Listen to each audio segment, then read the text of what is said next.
Mobile County Commissioner Freeman Jokic bonded out of jail today less than 24 hours after he was booked on sex crime charges. Investigators say the 69-year-old insisted on meeting what he thought was a 15-year-old girl who was advertising sex on Craigslist. But instead, that girl turned out to be really a Saraland police officer.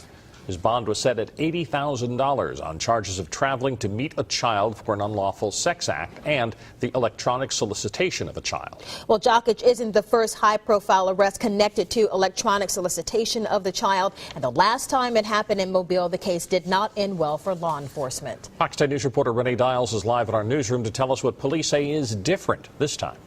Well, Bob and Lenise, many of our viewers may remember when a former assistant prosecutor in Mobile County for the Child Advocacy Center was arrested and accused of soliciting sex from a child. But all of those charges were ultimately dropped. Now, prosecutors and the FBI investigators who handled that case said their failure was the result of a technicality in the law. But the Saraland Police Department, which has launched this particular investigation, is confident that won't happen this time around.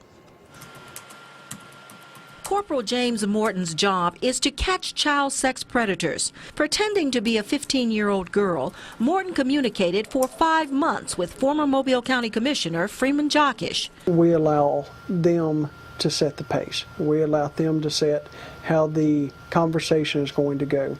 Morton says Saraland police suspected they had a potentially high-profile suspect early in the investigation, but they weren't sure. It actually wasn't until he came to meet the child yesterday that we were 100% sure that it was him.